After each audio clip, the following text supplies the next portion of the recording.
ఈరోజు party working president KTR గారి ఆదేశాల మేరకు నెన్నెల మండల కేంద్రంలో కళ్యాణ లక్ష్మి షాదీ ముబారక్ హైకోర్టు స్టే తెచ్చి కాంగ్రెస్ నాయకులతో బిల్ లేపించి స్టే తీసుకొచ్చి కళ్యాణ లక్ష్మి షాదీ ముబారక్ ఆపడానికి ప్రయత్నం చేస్తున్న కాంగ్రెస్ రేవంత్ రెడ్డికి బుద్ధి రావాలి. అదే బీఆర్ఎస్ అధికారంలో ఉన్న 9.5 సంవత్సరాలు లక్షల పెళ్లిళ్లకు 10 లక్షల రూపాయల చొప్పున ఇచ్చినప్పుడు ఏ ఆటంకాలు లేవు. ఇప్పుడు కాంగ్రెస్ రాగానే అన్ని ఆటంకాలు వస్తున్నాయి. ఆటంకాలు సృష్టించి బీద ప్రజలకు కళ్యాణ లక్ష్మి షాదీ ముబారక్ ఆపుదామని చూస్తున్నారు. ఇది అన్యాయం. ఈ పథకము వెంటనే కొనసాగించాలి. కోర్టు స్టే ఇచ్చే ముందే వీళ్ళు స్పందించి ఉంటే ఈ స్థితి రాకపోతుండే. కాబట్టి రేవంత్ రెడ్డి ఇకనైనా మేలుకొని బీద ప్రజలకు అన్యాయం జరగకుండా చూడాలి. ఒకవేళ ఇట్లా జరిగితే మా పోరాటం కొనసాగుతుంది.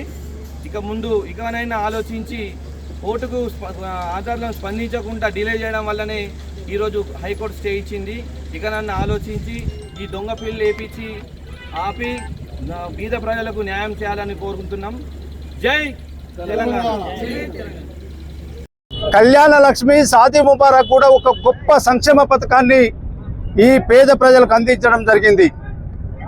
ఏ ఇంట్లో పెళ్లి జరిగినా గోండుగూడెం కావచ్చు, లంబడితండ కావచ్చు, దళితవాడ కావచ్చు, బీసీ వాడలు కావచ్చు, కుమ్మరివాడ, కమ్మరివాడ, అంశలివాడలలో ఎక్కడ పెళ్లి జరిగినా, ఏ ఇంట్లో పెళ్లి జరిగినా, ముఖ్యంగా ఆర్థికంగా వెనుకబడ్డటువంటి మైనార్టీ సోదరులు వాళ్ళ ఇంట్లో పెళ్లి జరిగినా ఇవాళ షాదీ ముబారక్ పేరు మీద, కళ్యాణ లక్ష్మి పేరు మీద మరి ₹1,00,000 సహాయాన్ని అందించినటువంటి గొప్ప నాయకుడు కేసీఆర్ గారు. అంతేకాకుండా రైతులకు ఇవాళ రైతు బంధు కావచ్చు, రైతు బీమా కావచ్చు, ఈ విధంగా ఎన్నో సంక్షేమ పథకాలు ఈ రాష్ట్రంలో ఉన్నటువంటి పేద బిడ్డలందరికీ కూడా అందించినటువంటి గొప్ప నాయకుడు కేసీఆర్ గారు.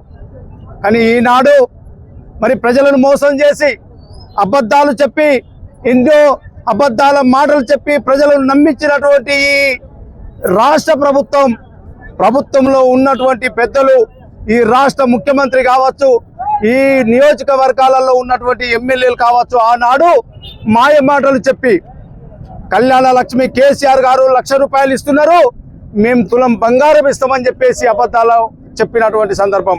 అట్లాగే ఇవాళ షాదీ ముబారక్ వాళ్ళ ₹1,00,000 ఇస్తున్నారు కేసీఆర్ గారు, మేము దానికి తోడుగా ఒక తులం బంగారం ఇస్తామని నమ్మబలికినటువంటి ఈ రాష్ట్ర ముఖ్యమంత్రి ఈరోజు మాట తప్పి ఇవాళ ఉన్నటువంటి ఈ కళ్యాణ లక్ష్మి షాదీ ముబారక్ ఇది కూడా క్యాన్సిల్ చేయడానికి, రద్దు చేయడానికి, ఇంత మంచి సంక్షేమ పథకాన్ని ఇవాళ ప్రజలకు అందకుండా ఒక కుట్రపూరితంగా పనిచేయడానికి ప్రయత్నం చేస్తున్న సందర్భం మనం చూస్తున్నాం. అందుకే ఈరోజు ఈ ఆడబిడ్డలకు, పేద ప్రజలందరికీ అండగా నిలబడి ఇవాళ బీఆర్ఎస్ పార్టీ పక్షాన మేమందరం కూడా పేద ప్రజలందరికీ అండగా నిలబడి కళ్యాణ లక్ష్మి షాదీ ముబారక్ కొనసాగించాలి. పేద బిడ్డలందరికీ సహాయం అందించాలి.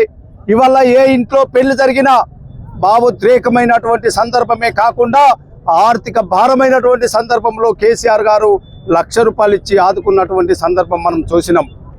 కానీ అలాంటి పరిస్థితుల్లో ఇవాళ మొత్తానికే ఈ సంక్షేమ పథకాన్ని రద్దు చేయాలని ముఖ్యమంత్రి రేవంత్ రెడ్డి వాళ్ళ కుట్ర పన్నుతున్నాడు. ప్రజలందరూ కూడా గమనిస్తున్నారు. రాబోయే కాలంలో మా మహిళా సోదరి మనులందరూ కూడా పిడికిలి బిగించి ఈ రాష్ట్ర ప్రభుత్వాన్ని పొందబెట్టడానికి ఇవాళ తప్పకుండా ప్రజలందరూ కూడా సన్నిద్ధమవుతున్నారనే విషయాన్ని సందర్భంగా నేను మనవి చేస్తున్నా. ఈరోజు మేమందరం కూడా రైతులకు ఇచ్చినటువంటి మాటను నిలబెట్టుకోవాలని, ఇవాళ ఈ కళ్యాణ లక్ష్మి షాదీ ముబారక్ కొనసాగించాలని, ఇంకా వారు ఆనాడు మాట ఇచ్చినట్టు తులం బంగారం ఇవ్వాలని, ఇవాళ రైతులకు రైతు బంధు ఇవాళ 15,000 ఇవ్వాలని, అట్లాగే యువతకు ఇవాళ ఉద్యోగాలు ఇవ్వాలని, నిరుద్యోగులకు నిరుద్యోగ భృతి ఇవ్వాలని ఆ రోజు ఎన్నైతే మాటలు చెప్పిరో అవన్నీ ప్రజలకు అందేలాగా బీఆర్ఎస్ పార్టీ శ్రేణులందరూ కూడా కదిలి ప్రజల కష్టాల్లో ఇవాళ పాలు పంచుకొని ప్రజలకు అండగా నిలబడడానికే ఇవాళ ధర్నా కార్యక్రమం చేసినాం. రాబోయే కాలంలో ఒకవేళ ఈ సంక్షేమ పథకాలకి ఇట్లా రద్దు చేసినట్టయితే ఈ రాష్ట్ర ప్రభుత్వం మీద దండెత్తడానికి, ఈ రాష్ట్ర ప్రభుత్వాన్ని బొందబెట్టడానికి మేమందరం కూడా సైనికులాగా కదలి ఇవాళ ప్రజలకు అండగా నిలబడతామని చెప్పేసి కేసీఆర్ గారి నాయకత్వంలో, కేటీఆర్ గారి నాయకత్వంలో రాబోయే కాలంలో కార్యాచరణ చేస్తామని చెప్పేసి ఈ సందర్భంగా నేను మనవి చేస్తూ, మరి బెల్లంపల్లి పట్టణంలో, బెల్లంపల్లి నియోజకవర్గంలో ఇవాళ అన్ని మండలాలలో మా బీఆర్ఎస్ కార్యకర్తలు ఇవాళ ప్రతి మండల అట్లాగే పట్టణంలో ఇవాళ మరి తప్పకుండా ఈ ప్రభుత్వం మీద ప్రజలకు అండగా నిలబడి మేము ప్రజల తరపున కొట్లాడడానికి మేము సిద్ధమవుతున్నామనే విషయాన్ని సందర్భంగా నేను మనవి చేస్తూ, జై తెలంగాణ.